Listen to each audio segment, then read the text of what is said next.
नमस्कार दोस्तों, जय हिंद। स्वागत है आप सभी का यूपी रेगुलर क्लासेस के इस ऑनलाइन प्लेटफॉर्म पे। और अगर आप लोग तैयारी कर रहे हो आरओ यार और एग्जाम की, जो कि बहुत जल्द होने वाला है, तो जिसके संबंध में हम लोग रिवीजन कर रहे हैं वो भी थ्योरी बेस में, ठीक है ना। क्योंकि अभी थोड़ा बहुत टाइम है तो हम लोग पूरा रिवीजन थ्योरी के तरीके कर रहे हैं, ठीक है। तो आज से हम लोग स्टार्ट कर रहे हैं एनवायरनमेंट, मतलब पर्यावरण। मैंने आपको जैसे कि पिछले वीडियो में बताया था कि हम लोग पर्यावरण स्टार्ट करेंगे, और कई लोगों की डिमांड भी थी कि पर्यावरण स्टार्ट किया जाए, ठीक है। तो फुल सिलेबस कवर करेंगे और इससे बाहर नहीं जाने वाला एग्जाम में, ये भी बता दूं, ठीक है। पहली क्लास रहने वाली है, बिल्कुल स्टैटिक से है। जो लोग पर्यावरण पढ़ चुके हैं अच्छी बात है, नहीं पढ़े हैं तो यहाँ से आप लोग थोड़ा सा डिटेल में पढ़ सकते हो, ठीक है।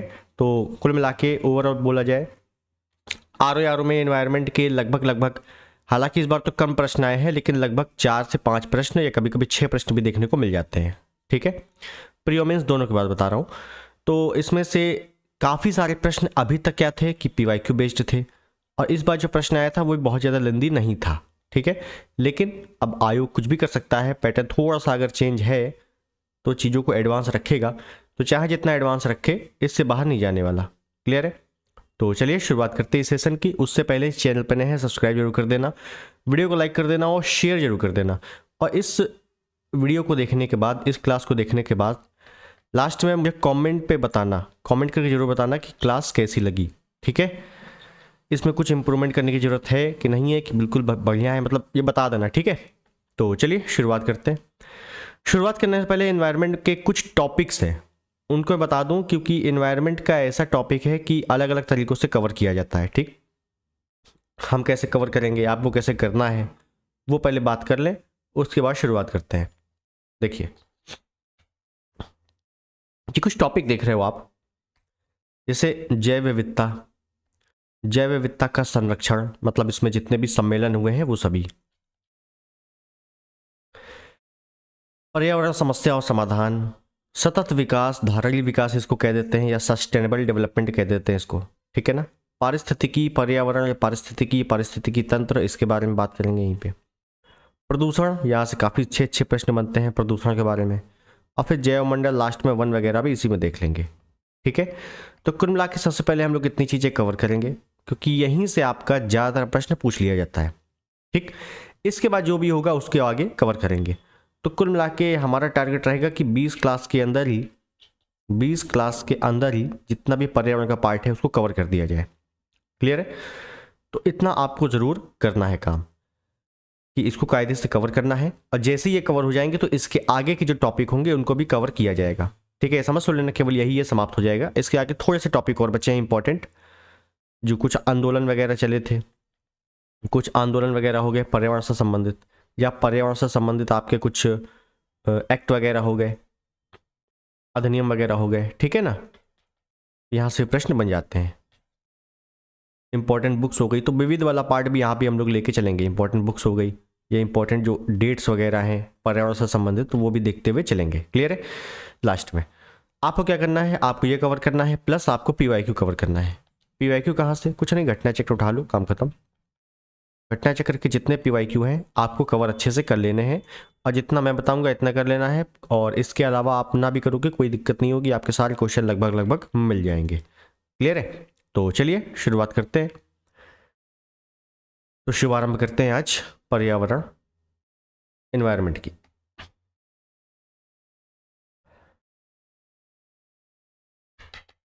तो सबसे पहले आज हम लोग कवर करेंगे, देखेंगे जैव विविधता।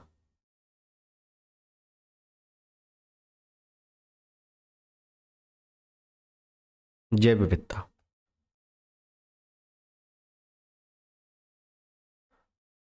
बायोडाइवर्सिटी,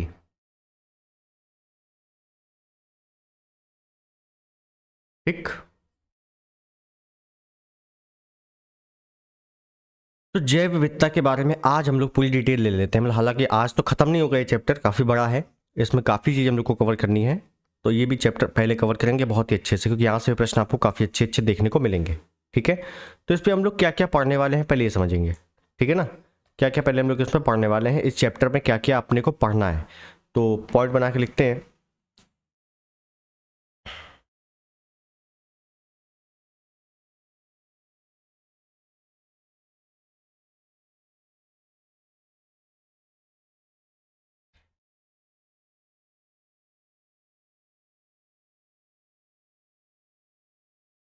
देखिएगा। तो इस पे सबसे पहला पार्ट तो हम लोग देखेंगे कि जैव विविधता है क्या, जैव विविधता का अर्थ क्या है, या अगर बोलते तो परिभाषा क्या है, मतलब इसको जानना है कि जैव विविधता है क्या। क्लियर है। फिर हम लोग देखेंगे कि जैव विविधता का स्तर, विविधता, जैव विविधता का स्तर, और जो कि 3 पार्ट में है। जैसे एक पार्ट आपका आनुवंशिक के तौर पे है, और ये यहाँ से प्रश्न अच्छे खासे पूछे जाते हैं। जैसे एक आनुवंशिक के तौर पर जैव विविधता क्या होती है, फिर जातिगत जैव विविधता क्या होती है, जातिगत अगर आप थोड़ा बहुत पढ़ा है तो पता चलेगा। पारिस्थितिकी तौर पर जैव विविधता क्या होती है, इसको देखेंगे। फिर हम लोग देखेंगे कि जैव विविधता के प्रकार कौन कौन से हैं,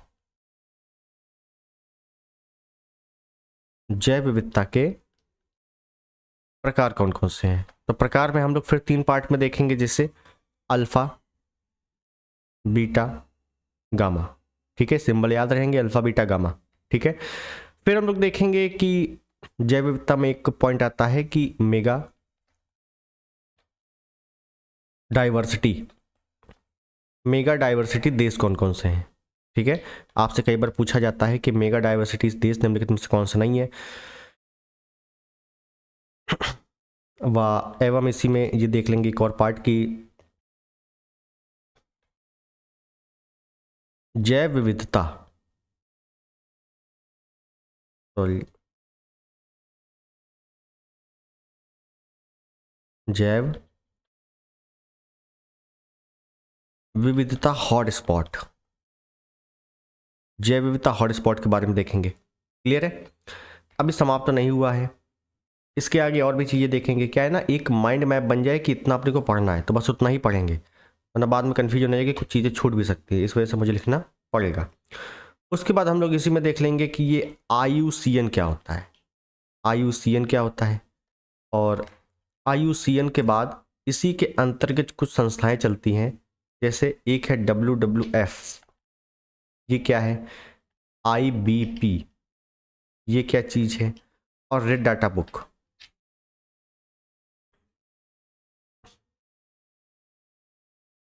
रेड डाटा बुक।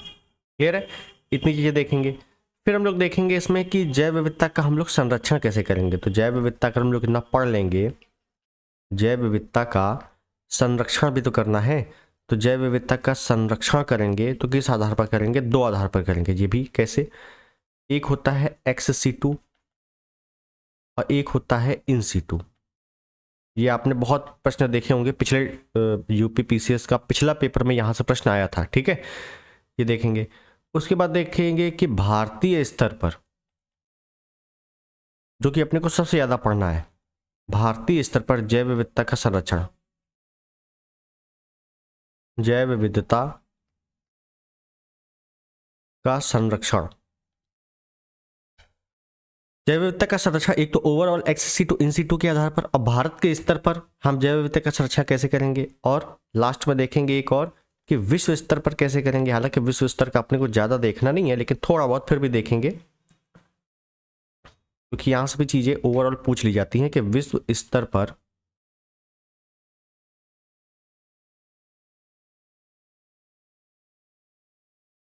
जैव विविधता का संरक्षण। इतने टॉपिक हैं जो अपने को जैव विविधता चैप्टर के अंतर्गत कवर करने हैं। ठीक है, एक बार फिर से देख लेते हैं कौन कौन से टॉपिक हैं। तो अपने को जैव विविधता, पहले तो अर्थ परिभाषा देखेंगे, उसके बाद जैव विविधता का स्तर देखेंगे कि आनुवंशिक आधार पर, जातिगत और पारिस्थितिकी आधार पर जैव विविधता को, जैव विविधता के 3 स्तर है, तो कौन कौन सा स्तर क्या क्या बात बताता है। ठीक है, जैव विविधता के प्रकार अल्फा बीटा गामा प्रकार के होते हैं, तो ये क्या चीज है, किस बेसिस पे इनको डिवाइड किया गया है। फिर हम लोग देखेंगे मेगा डाइवर्सिटी देश और जैव विविधता हॉट स्पॉट क्या होते हैं। ठीक है ना, हॉट स्पॉट से कई बार प्रश्न आ चुका है, वेरी इंपॉर्टेंट पॉइंट है ये, वेरी इंपॉर्टेंट पॉइंट। फिर देखेंगे हम लोग IUCN, बहुत संस्था का नाम सुना होगा IUCN। ठीक है, इसके अंतर्गत जो WWF है या IBP है, रेड डाटा बुक है, ये क्या चीज है, इसको देखेंगे।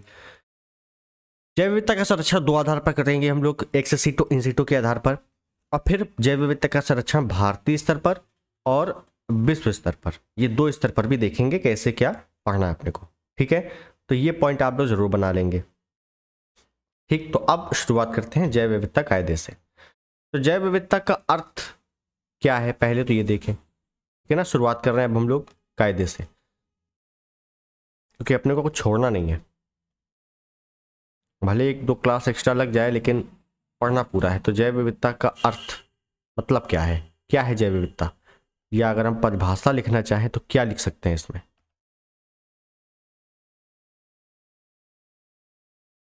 तो ध्यान रखिएगा कि जैव विविधता है क्या।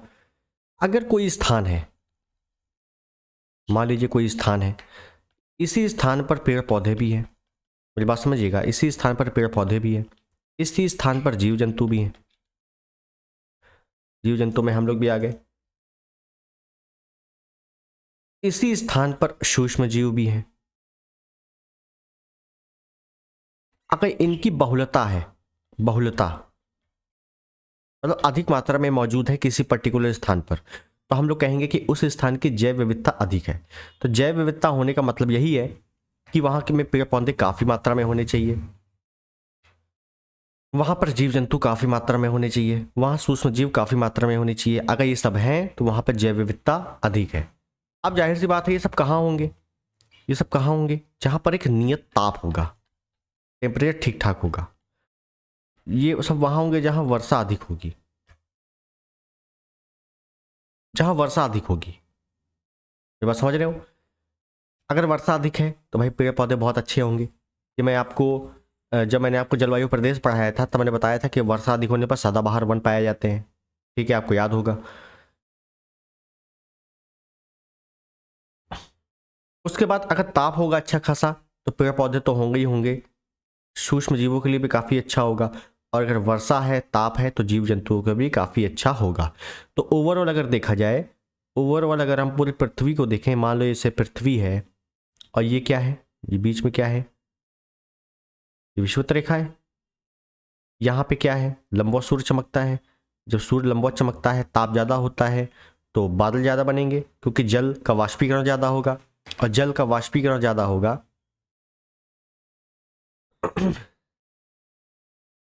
जल का वाष्पीकरण अगर ज़्यादा होगा तो बादल ज़्यादा बनेंगे, बादल ज़्यादा बनेंगे तो वर्षा ज़्यादा होगी। तो यहाँ पे ताप भी ज़्यादा, वर्षा भी ज़्यादा, तो यहाँ पे जैव विविधता ज़्यादा। और जैसे ही हम ध्रुवों पर जाएंगे तो भाई यहाँ तो बर्फ ही बर्फ है, केवल बर्फ ही बर्फ है। और जब यहाँ बर्फ ही बर्फ है तो क्या यहाँ पे ताप ज़्यादा है? बिल्कुल नहीं, ताप तो बहुत कम है। वर्षा होगी? वर्षा बिल्कुल नहीं होगी, क्योंकि यहाँ पे हिम वर्षा होगी, अगर होगी तो थोड़ी बहुत। तो यहाँ पे जैव विविधता बहुत ही कम है। तो आपसे पूछा जाता है कि विषुवत रेखा से ध्रुवों पर जाने पर जैव विविधता घटती है, ध्यान रखिएगा।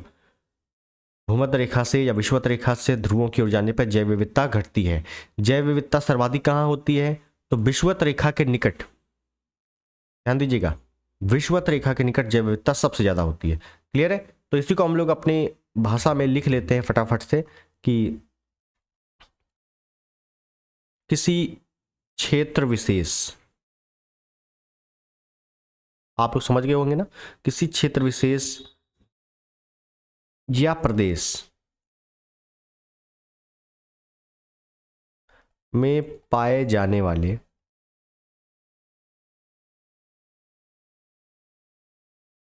जीव जंतु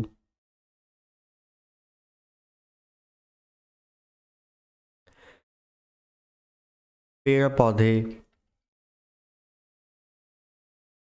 व सूक्ष्म जीवों की बहुलता, अगर सूक्ष्म जीवों की बहुलता है तो वो क्या कहलाएगा? जैव विविधता कहलाएगा।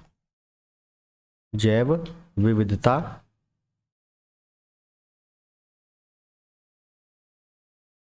कहलाता है। ठीक है ना, काम खत्म। मैं आपको यहाँ पे एक डायग्राम बना के लिख देता हूँ ऐसे। ये मान लीजिए पृथ्वी है,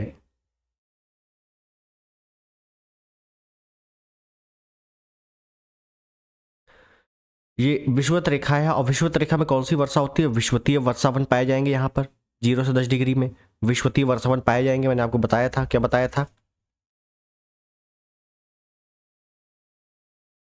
विषुवतीय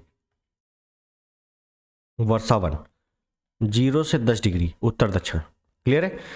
और इसी स्थान पर क्या होगा, वर्षा की मात्रा ज्यादा होगी, ताप की मात्रा ज्यादा होगी क्योंकि सूर्य लंबवत चमकेगा। इसी स्थान पर जैव विविधता सर्वाधिक होगा, जैव विविधता सर्वाधिक। हम यहां पे लिख दें कि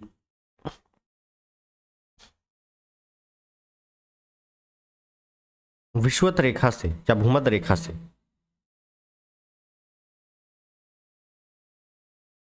ध्रुवों की ओर जाने पर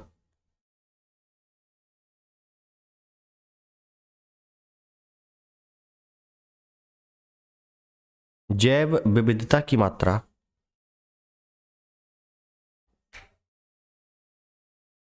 जैव विविधता घटती है, जैव विविधता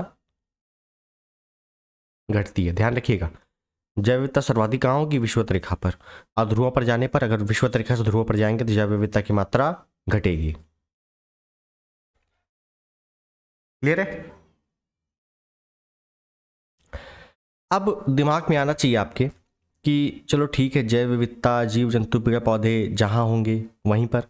तो भाई अगर विषुवत रेखा देखा जाए तो विषुवत रेखा में तो यहाँ पे सागर भी आ रहा है, सागर वाला हिस्सा भी आ रहा है, महासागर वाला हिस्सा भी आ रहा है, और जमीनी हिस्सा भी आ रहा है। तो जमीन में भी पेड़ पौधे हैं, सागर में भी पेड़ पौधे हैं, जमीन में भी जीव जंतु हैं, सागरों में भी जीव जंतु हैं, तो कहाँ पर जैव विविधता ज्यादा होगी, ये दिमाग में आना चाहिए ना। कि मैंने तो बोल दिया कि विषुवत रेखा से ध्रुवों पर जाने पर जैव विविधता की मात्रा घटेगी, लेकिन सर्वाधिक जैव विविधता विषुवत रेखा के आसपास होगी। ठीक है, कोई दिक्कत नहीं है। तो विषुवत रेखा तो भूमि से भी होकर गुजर रही है, महासागरों से होकर भी गुजर रही है, तो सर्वाधिक जैव विविधता कहाँ पाई जाएगी, भूमि वाले स्तर में पाई जाएगी कि सागर वाले स्तर में पाई जाएगी। तो ध्यान रखना कि सर्वाधिक जैव विविधता सागर वाले स्तर में पाई जाएगी। ठीक है, सागर वाले। तो इसको एक बार देखें हम लोग पॉइंट में कायदे से, कि भूमि के, ऐसे लिख दें कि भूमि के, बहुत इंपॉर्टेंट पॉइंट है ये, भूमि के भागों की तुलना में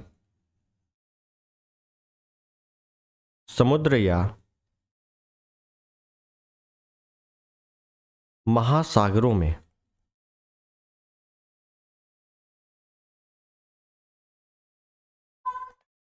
जैव विविधता अधिक पाई जाती है, जैव विविधता अधिक पाई जाती है। सागर में जैव विविधता सबसे ज्यादा पाई जाएगी। अब देखिएगा, थोड़ा सा मैं डायग्राम बना रहा हूं, ठीक है, समझाने के लिए।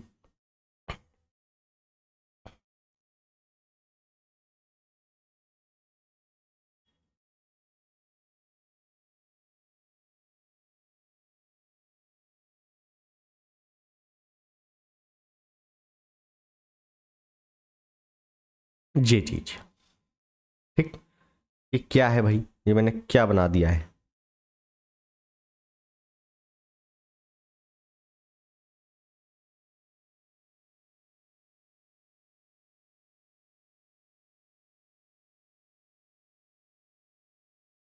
ये जल भरा हुआ है। अभी सब समझ में आ जाएगा, थोड़ा पेशेंस रखिएगा।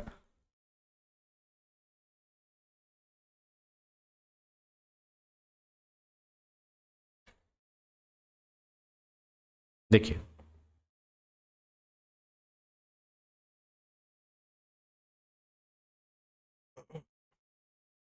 ये भूमि का स्थान है, यहां से ये भूमि का स्थान है, ये भूमि का स्थान है।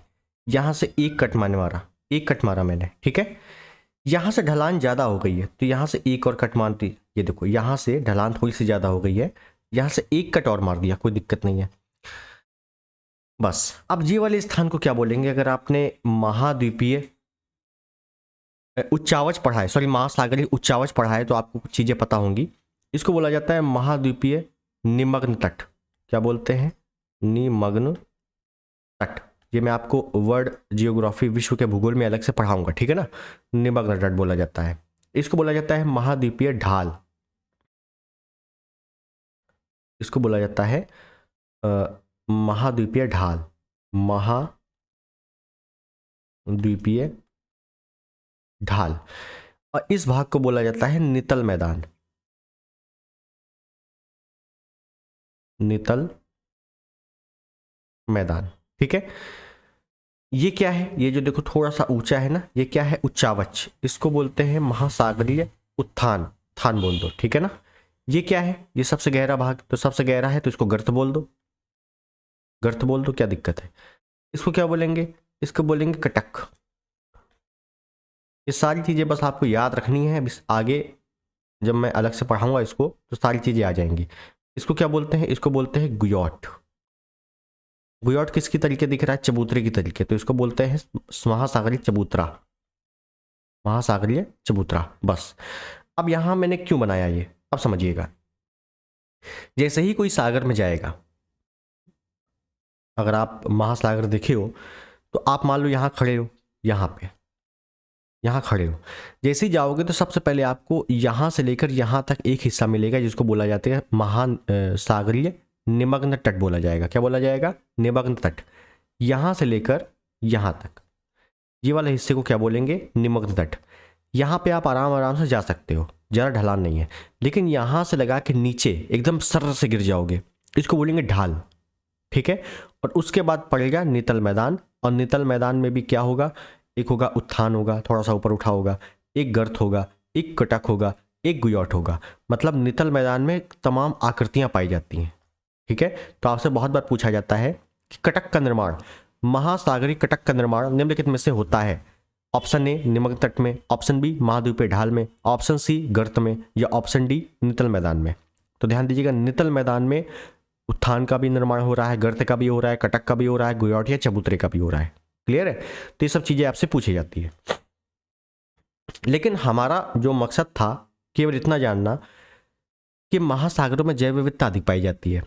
तो महासागर का इतना भाग है, तो यहाँ पे जैव विविधता सबसे ज़्यादा कहाँ पाई जाएगी, जैव विविधता वहीं पाई जाएगी ना जहाँ पेड़ पौधे ज़्यादा होंगे, जीव जंतु ये सब ज़्यादा होंगे। तो ध्यान रखना कि यहाँ वाले स्थान में तो बिल्कुल नहीं पाई जाएगी। यहाँ मान लीजिए कुछ भी अगर पेड़ पौधे होंगे तो सर से नीचे आ जाएंगे, है ना, उगने की कोशिश भी की है तो सर से नीचे आ जाएंगे, तो कोई दिक्कत नहीं। बचा क्या स्थान, बचा ये वाला स्थान, निमग्न तट। कौन सा स्थान, निमग्न तट। तो इसी वाले स्थान पे जैव विविधता सर्वाधिक पाई जाएगी, जैव विविधता सर्वाधिक पाई जाती है। ध्यान रखिएगा, पूछा जाएगा कि सर्वाधिक जैव विविधता कहाँ पे है, स्थल में कि समुद्र में। तो याद रखना समुद्र में या महासागर में सबसे ज़्यादा जैव विविधता। समुद्र में, महासागरों में भी कहाँ पर, तो निमग्न तट पे। कहाँ पर, निमग्न तट में। क्यों, क्योंकि यही वो स्थान है जहाँ पर सबसे ज़्यादा जीव जंतु पेड़ पौधे रहते हैं, मूंगा चट्टान के रूप में, या प्रवाल भित्ति के रूप में, या कोरल रीफ के रूप में। अब ध्यान दीजिए, एक और शब्द आया, प्रवाल भित्ति। सर्वाधिक प्रवाल भित्तियां कहाँ पाई जाएंगी, यही निमग्न तट वाले स्थान पे। विशाल मूंगा चट्टान होगा, उसी पर अलग अलग प्रकार की सूक्ष्म जीव होंगे, कैल्शियम कार्बोनेट का आवरण होगा, सूक्ष्म पेड़ पौधे होंगे, ठीक है ना, सर्वाधिक निमग्न तट पे। तो इसीलिए जैव विविधता सर्वाधिक कहाँ पाई जाएगी, निमग्न तट में पाई जाएगी। क्लियर हो गई इतनी बात। आपको कटक क्या होता है, गुयॉट क्या होता है, गर्त, उत्थान, महाद्वीपीय ढाल, कुछ अभी नहीं समझना है, केवल इतना समझना है कि निमग्न तट में सर्वाधिक जैव विविधता पाई जाती है। और बाकी सब चीजें, कटक वगैरह, ये सब हम लोग अगले चैप्टर में जो विश्व का भूगोल होगा उसमें देखेंगे, ठीक है। अब एक शब्द आता है प्रवाल भित्ति, प्रवाल भित्ति या मूंगा चट्टान, या इसी को बोल देते हैं कोरल रीफ, इसी को बोल देते हैं कोरल रीफ।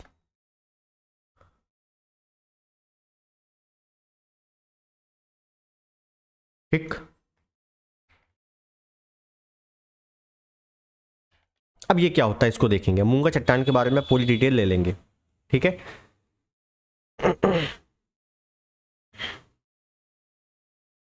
आई होप आपको सारी चीजें समझ में आ गई होंगी। अब है क्या ये प्रवाल भित्ति, सबने पढ़ा है क्या है, लेकिन मैं थोड़ा सा ओवरऑल इसको बता दूं कि महाद्वीपीय निमग्न तट में, जो ये वाला निमग्न तट था, ये वाला जिसमें सर्वाधिक जैव विविधता पाई जा रही थी। तो इसी निमग्न तट पे सर्वाधिक रंग बिरंगे जैव विविधता से युक्त चूना पत्थर, कैल्शियम कार्बोनेट का कंकड़ पत्थर हो गए, मिट्टी हो गई, ये सब, इन सब से निर्मित जीव जंतु की संरचना पाई जाती है। जीव जंतु बोले जीवों की या अजीवों की संरचना पाई जाती है। बस इन्हीं को प्रवाल भित्ति कहते हैं, जिनका आवरण कैल्शियम कार्बोनेट का बना होता है। ठीक है, ये अपने आवरण को ही खाकर उसका जो कचरा होता है वो इकट्ठा होता रहता है और बहुत सारा इकट्ठा हो जाता है, बहुत मजबूत हो जाता है। बस उसी को बोलते हैं प्रवाल भित्ति या मूंगा चट्टान। ठीक, प्रवाल भित्ति जो आवासों का निर्माण करते हैं अपने भाई, जो रह रहे हैं तो आवासों का जो निर्माण करेंगे, और आवास का निर्माण करने वाले जो सूक्ष्म जीव होते हैं, सूक्ष्म जीव, प्रवाल भित्तियों का निर्माण करने वाले सूक्ष्म जीव होते हैं, उनको हर्माटाइपिस कहते हैं। हर्माटाइपिक कहते हैं। ये शब्द आपका कई बार आ चुका है यूपीएससी में कि हर्माटाइपिक क्या होता है। प्रवाल भित्ति के जो घर का निर्माण करने वाले सूक्ष्म जीव जो होते हैं उन्हीं को हर्माटाइपिक कहते हैं। या हर्माटाइपिक शब्द का संबंध किससे है? तो प्रवाल भित्तियों से है। ऐसे प्रश्न आते हैं। ठीक है, प्रवाल भित्ति कहाँ विकसित होती है, इनका विकास कहाँ होता है, विकास किस कंडीशन में होता है? क्या हर जगह विकास होता है इनका जहां समुद्र मिल जाता है? क्योंकि सागर का निमग्न तट तो हर सागर में है, तो क्या हर जगह निर्माण हो जाएगा? नहीं, कुछ कंडीशंस हैं, कुछ कारक हैं, वहीं पर निर्माण होगा, वो जानना बहुत जरूरी है। ठीक है, तो देखते हैं उनके बारे में।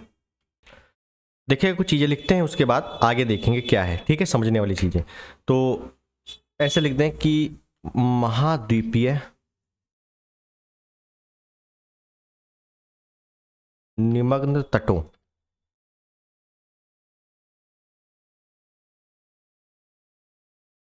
पर सर्वाधिक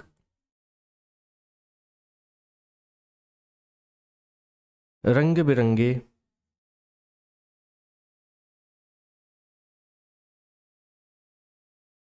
सर्वाधिक जैव विविधता से युक्त कैल्शियम कार्बोनेट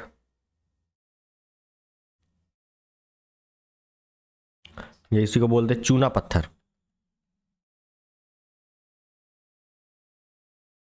कंकड़ पत्थर इत्यादि से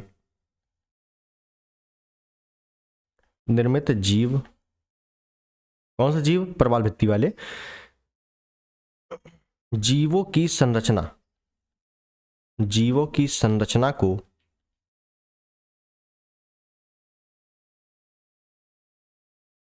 प्रवाल भित्ति कहते हैं। तो प्रवाल भित्ति कहते किसे हैं, ये समझ में आ गया आपको। प्रवाल भित्तियों का आवरण कैल्शियम कार्बोनेट का बना होता है। ठीक है, प्रवाल भित्ति अपना भोजन बनाते हैं, अपना भोजन निर्माण करते हैं। कैसे निर्माण करेंगे ये भी तो समझो। ऐसा थोड़ी ना है कि उनको समुद्र में अपने आप मिल जाएगा, नहीं, उनका एक कारण है। आपसे पूछेगा सर्वाधिक जैव विविधता समुद्र में कहाँ पर? निमग्न तट में। क्यों? क्योंकि सबसे ज़्यादा जो प्रवाल भित्ति है वहीं पाए जाते हैं। ध्यान दीजिएगा, आपसे पूछे अगर सर्वाधिक जैव विविधता कहाँ? निमग्न तट में। ठीक है, क्लियर हो गई बात। आपसे पूछिएगा सर्वाधिक प्रवाल भित्ति कहाँ? तो वो भी निमग्न तट पे ही। भाई प्रवाल भित्ति निमग्न तट पे है तभी तो जैव विविधता ज़्यादा है। अब ये बताओ कि प्रवाल भित्ति निमग्न तट पे ही क्यों है? प्रवाल भित्ति कई जगह हो सकती है, पूरा समुद्र है, लेकिन प्रवाल भित्ति निमग्न तट पे ही क्यों है? उसका 2-3 कारण है। जैसे समुद्री लहरें जो आती है, समझिएगा मैं यहाँ पे आपको बताने का प्रयास कर रहा हूँ कि इस प्रकार से मान लो ऐसे है, समुद्री लहरें आती हैं तो यहाँ पर खाना स्टोर हो जाता है। जब भोजन है, सूक्ष्म जीव लहरें सूक्ष्म जीव के तरीके से भोजन ला रही हैं तो वो भोजन यहाँ पे स्टोर हो जाता है। अगर यहाँ पे लाएंगे तो भोजन सरस से नीचे चला जाएगा, यहाँ पे भोजन स्टोर हो जाता है। ठीक है, इस वजह से भी यहाँ पर जैव विविधता सर्वाधिक है और जो प्रवाल भित्ति है यहाँ पर पाई जाती हैं। दूसरा कारण है कि यहाँ पर नीचे सूर्य का प्रकाश नहीं पहुँचता। सूर्य का प्रकाश यहाँ पहुँचेगा, सूर्य का प्रकाश जब पहुँचेगा तो प्रकाश संश्लेषण की क्रिया हो जाएगी। प्रकाश संश्लेषण की क्रिया भी हो जाएगी। ठीक है, तो ये एक भोजन वाला कारण और एक प्रकाश संश्लेषण वाला कारण। तीसरा कारण ये है कि प्रवाल भित्ति यहीं पर अपना आवास बनाते हैं। क्या बनाते हैं? आवास। यहीं पर क्यों बनाते हैं? क्योंकि यहाँ पर ढाल कम है तो आवास यहाँ पर टिक जाएगा। आवाज़ क्या होगा, टिक जाएगा। और अंदर बना देंगे तो हो सकता है थोड़ी सी लहर तेज चले या आवाज़ थोड़ा सा ढीला पड़े तो आवाज़ सीधे ज़मीन में, समुद्र के महासागरों में सीधे अंदर।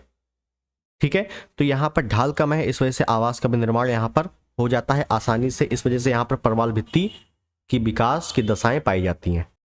उसके बाद कुछ कारण है कि जो लवणता होती है, अगर आपसे पूछे कि लवणता कितनी चाहिए भाई, अब ये कंडीशन शुरू हो गई, लवणता कितनी चाहिए, तो 27 से 31 प्रति हजार लवणता होनी चाहिए। ताप कितना चाहिए, 18 से 27 डिग्री सेल्सियस ताप चाहिए, मतलब ताप ठीक ठाक चाहिए। ठीक है ना, ताप ठीक ठाक चाहिए।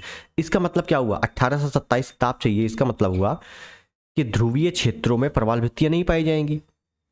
इसका कारण तो यही हुआ ना कि ध्रुवीय क्षेत्रों में नहीं पाई जाएंगी। ठीक है, तो ध्यान रखना है कि ध्रुवों पर क्या होता है, ताप बहुत ही कम होता है।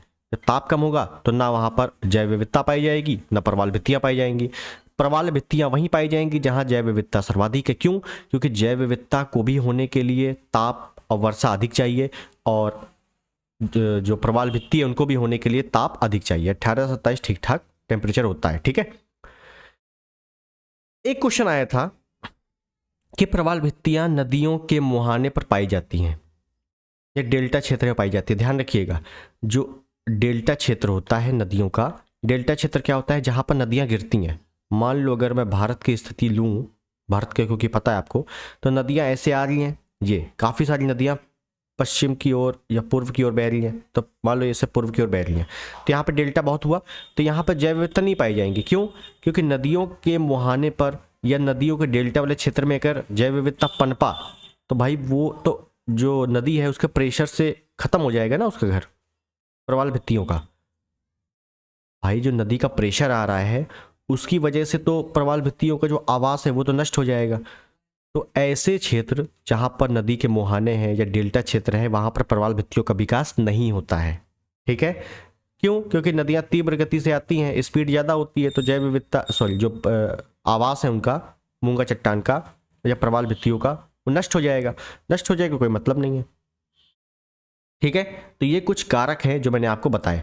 अब इसको फटाफट से लिख देते हैं। तो जैसे मैंने आपको बताया था कि महाद्वीपीय नमक तटों पर सर्वाधिक रंग बिरंगे जैव विविधता से युक्त कैल्शियम कार्बोनेट, चूना पत्थर, कंकड़ पत्थर इत्यादि से निर्मित जीवों की रचना ही प्रवाल भित्तियां कहलाती है या मूंगा चट्टान कहलाती है। अब देखते हैं कि क्या दशाएं क्या हैं। तो अगले पेज पे लेंगे कि प्रवाल भित्तियों के बनने की दशाएं क्या है, कब बनेंगे प्रवाल भित्तियां या कहाँ बनेंगी। तो प्रवाल भित्तियों के विकास की दशाएं,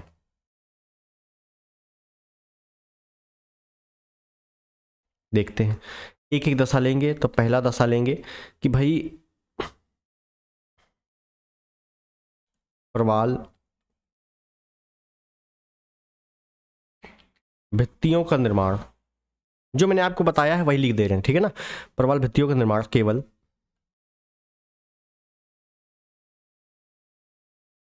समुद्र के निमग्न तट के क्षेत्रों में होता है। क्योंकि क्योंकि इस क्षेत्र में, सॉरी सॉरी, इस क्षेत्र में समुद्री लहरें भोजन लाने का कार्य करती हैं, भोजन लाने का कार्य करती हैं। स्टेटमेंट पे ये सारे क्वेश्चन पूछे गए अभी तक। ठीक है, ध्यान रखिएगा। सेकंड नंबर पे हम ये देख लें कि यहीं पर क्यों पनपेगी, यहां कहां, निमक तट पे प्रकाश संश्लेषण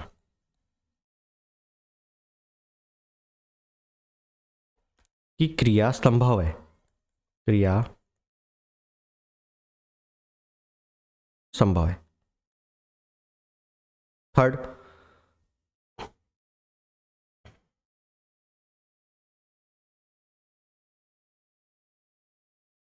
इस क्षेत्र का ढलान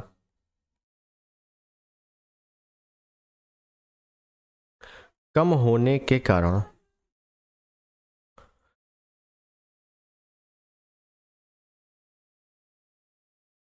यहाँ प्रवाल भित्तियों के आवास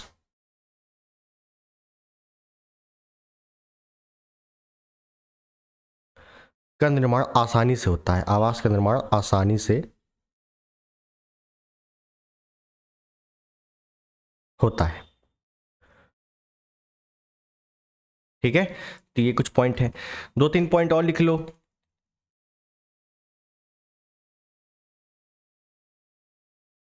कि प्रवाल भित्तियों का निर्माण वहीं होगा जहां समुद्री जल लवणता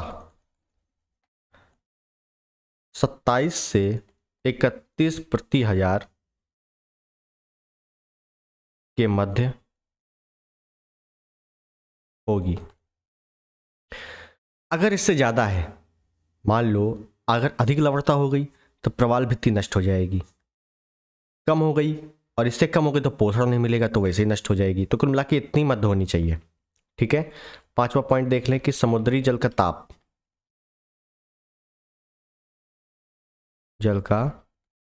कितना होना चाहिए? 18 से 27 डिग्री सेल्सियस के मध्य होना चाहिए। ठीक, इससे आपको एक बात पता चल गई कि ध्रुवों पर प्रवाल भित्तियां नहीं पाई जाएंगी। प्रवाल भित्तियां वहीं पाई जाएंगी जहां से 18 से 27 डिग्री के मध्य होगा। ऐसा ताप कहाँ पाया जाएगा?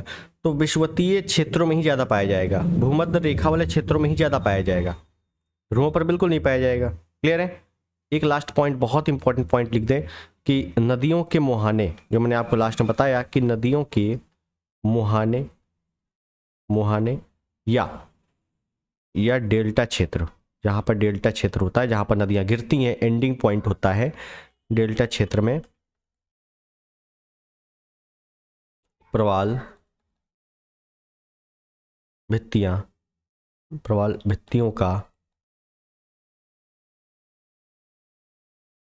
विकास नहीं होता है। क्यों नहीं होता? क्योंकि नदियों का प्रेशर होगा। अगर इनका निर्माण शुरू हो गया वहां पे तो नदियों का प्रेशर है, वो प्रेशर क्या होगा? आवास को उड़ा ले जाएगा, काम खत्म है ना, कोई मतलब नहीं है। तो इस वजह से, ठीक है, तो बेसिक पॉइंट है, कोई समस्या नहीं इसमें। तो ये पॉइंट आपको क्लियर हो गई। एक साइड मैंने पॉइंट छोड़ दिया इधर, इधर मैं लिख देता हूं अलग से।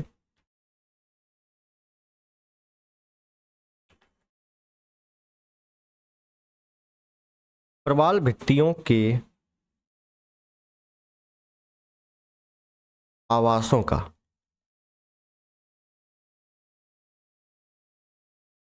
निर्माण करने वाले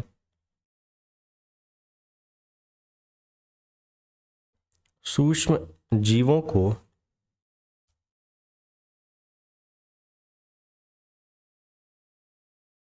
हर्माटाइपिक कहा जाता है। क्योंकि नए नए शब्द पूछ लेता है आयोग, है ना, तो इस वजह से ये शब्द थोड़ा सा ध्यान रखिएगा।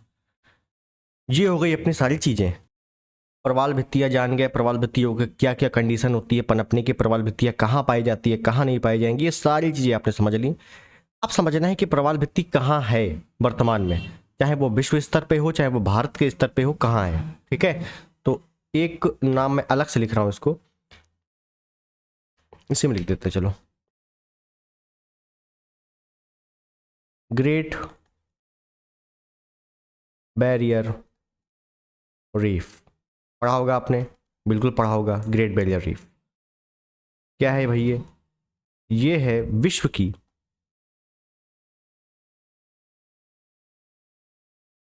सबसे बड़ी मूंगा चट्टान, प्रवाल भित्ति,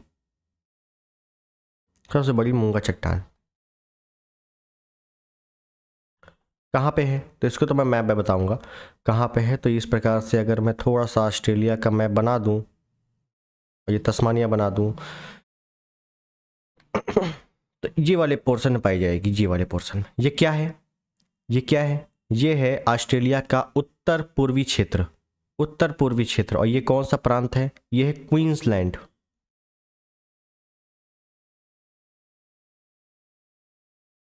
क्वींसलैंड प्रांत में ये पाई जाएगी great barrier reef. Great barrier reef, लंबाई बताइए इसकी। 2300 किलोमीटर, इतनी लंबी है। ये क्या बनाया मैंने, ये बनाया ऑस्ट्रेलिया।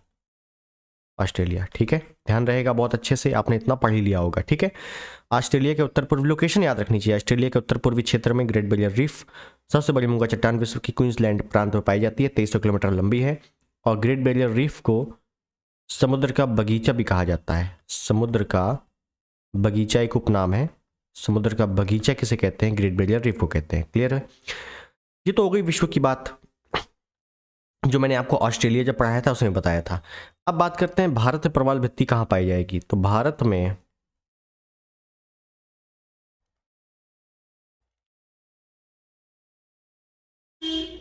प्रवाल भित्ति देखिएगा, अगर मैं भारत का थोड़ा सा दक्षिणी हिस्सा बना दूं ज़्यादा बेटर है।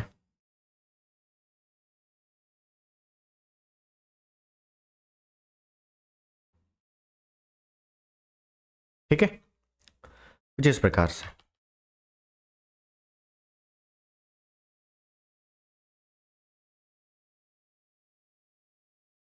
जी, हो गया। क्या है भाई, कहाँ कहाँ पाई जाएगी? जहाँ जहाँ पाई जाएगी उसको मैं ग्रीन कर दूं। तो एक तो पाई जा रही है यहाँ पे, ये आप देख रहे हो यहाँ पे। क्यों, यहाँ क्यों पाई जा रही है? यहाँ समुद्र है, निमग्न तट है, ताप और लवणता बहुत ही अच्छी है। एक पाई जाएगी यहाँ पे, क्यों? क्योंकि सारी कंडीशन वही है जो मैंने आपको लिखवाई है। एक पाई जाएगी यहाँ पे, और एक पाई जाएगी इधर साइड। कहाँ कहाँ पाई जा रही भाई? ये क्या स्थान है? ये है कच्छ की खाड़ी। ध्यान दीजिएगा, कच्छ की खाड़ी। कभी कभी ऑप्शन में खंभात की खाड़ी या कैम्बे की खाड़ी लिख के आता है, नहीं है, केवल और केवल कच्छ की खाड़ी। ये क्या है भाई? ये है मन्नार की खाड़ी। मन्नार की खाड़ी, मन्नार की खाड़ी। ये क्या है भाई? ये है लक्षद्वीप। और ये सबको पता है अंडमान निकोबार, एन लिख दिया है, ठीक है, अंडमान निकोबार द्वीप समूह। ये 4 क्षेत्रों में भारत में प्रवाल भित्तियां पाई जा रही हैं। एक इंपॉर्टेंट पॉइंट है कि जो लक्षद्वीप और अंडमान निकोबार में जो प्रवाल भित्तियां पाई जा रही हैं,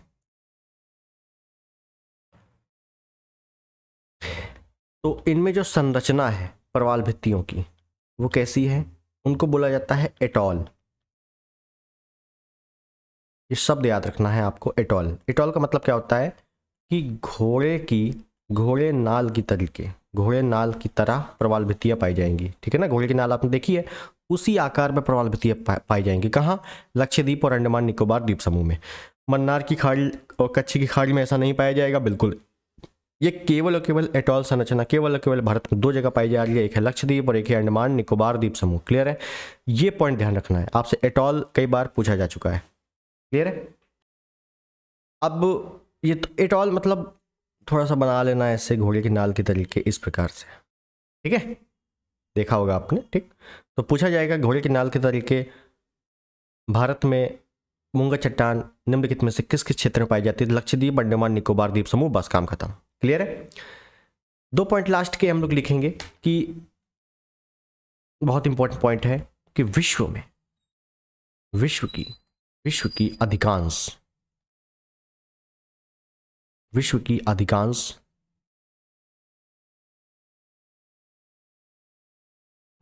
प्रवाल भित्तियां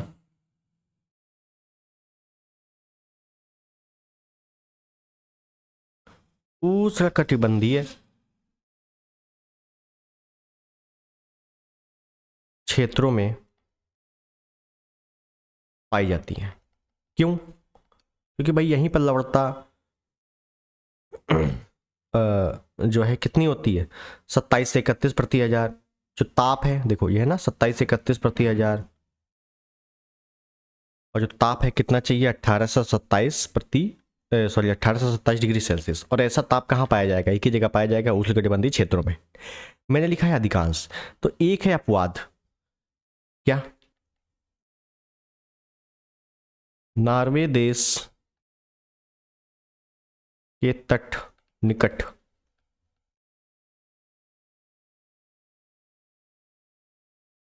अपवाद स्वरूप प्रवाल भित्ति का निर्माण हुआ है,